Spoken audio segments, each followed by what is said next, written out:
Jeff, thank you. President Trump made headlines Monday in the Philippines, his last stop on a trip to Asia that has lasted nearly 2 weeks. The president struck a friendly tone while appearing with Philippine President Rodrigo Duterte, who is accused of ordering extrajudicial killings as part of a war on drugs. Here's Major Garrett. President Trump grimaced through the traditional Asia summit handshake, but did not shy away from praising controversial Philippine President Rodrigo Duterte. It's an honor to be here. And Rodrigo, thank you very much for the way you treated all of us. Duterte is accused of ordering death squad-style killings of thousands of Filipino drug dealers and users without trial. We've had a great relationship. The White House says Mr. Trump and Duterte have a rapport and conceded in talks here human rights came up only briefly. Top White House officials defended the president's public deference, pointing to a joint U.S.-Philippines statement calling the protection of human rights, quote, essential. During his 12-day trip, the president has also made nice with Russian President Vladimir Putin, who denied interfering in the U.S. election despite the opposite conclusion from the U.S. intelligence community. I believe that President Putin really feels, and he feels strongly, that he did not meddle in our election. What he believes is what he believes. What I believe is that we have to get to work. And Mr. Trump even made room for better relations with the North Korean dictator. While he appeared to call Kim Jong-un short and fat on Twitter, he also suggested that if Pyongyang gives up its nuclear ambitions, they could be friends. I think anything's a possibility.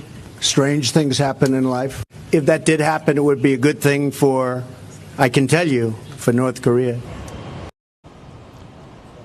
Top White House officials argue this human rights debate is simply too focused on dictators the United States is aligned with, and they argue U.S.-led efforts to roll back ISIS in Iraq and Syria or carry out bombing runs, as happened this weekend in Somalia against affiliated terror groups, Elaine, is also an effort to advance human rights.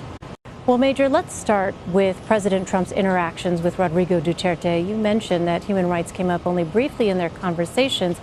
Nevertheless, how significant is it for an American president to largely ignore that issue, especially given the human rights abuses that Duterte is accused of?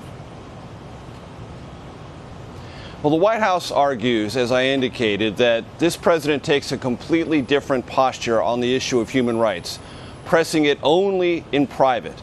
Now, today, it's worth noting the White House said that it only came up briefly with Duterte, that is the issue of human rights. The spokesman for President Rodrigo Duterte said the issue didn't come up at all. So there's even a conflict on how much or how little President Trump pressed this very big issue here in the Philippines. And the administration also points out that in a joint statement put out by the United States and the Philippines after these encounters, there is a section devoted to human rights, calling their preservation essential, and with language talking about the most vulnerable groups here in the Philippines needing to be protected. And the administration says the last time a U.S. president came here, 2014, there was no mention of human rights at all. Of course, Rodrigo Duterte wasn't the president then, and human rights was not nearly the concern then than it is now. On balance, the administration says we deal with these issues privately, and you can judge our success over time. They have precious little to point to here in the Philippines, which is why they argue a much more broad presentation of the human rights issue must be viewed through the prism of fighting terrorism in the Middle East, in Africa, and they would also point out trying to confront Kim Jong-un in North Korea, which they also argue, if it works out, could be a human rights boon for people in North Korea living for decades under the oppression of various regimes there. So to follow up then, Major, during his presidency, Mr. Trump has shown a pattern of appearing to praise strongmen like Duterte and Vladimir Putin. Is there a foreign policy strategy here? And if not, how do you interpret the president's rhetoric? Well, it's mostly about U.S. alignment. The president has also had kind words for President al-Sisi in Egypt, Erdogan of Turkey. And in all those instances, there are efforts that those countries are undertaking to assist U.S. short-term and mid-term foreign policy goals. Now, it's not fair to say or accurate that the Trump administration does not criticize any kind of dictator. It goes out of its way to label and sanction the Venezuelan government, and also has rolled back efforts undertaken by President Obama to open up relations and travel with Cuba, labeling that government also a dictatorship that the United States is fundamentally opposed to. But these strong men and the affiliation and affinity, it appears, at least in public, that the president has with them has raised questions within the human rights community about just how aggressive the United States is going to be on these issues, or are they going to put them more or less on the shelf in pursuit of other priorities. Finally, Major, the White House has said President Trump will make a major announcement related to North Korea on Wednesday.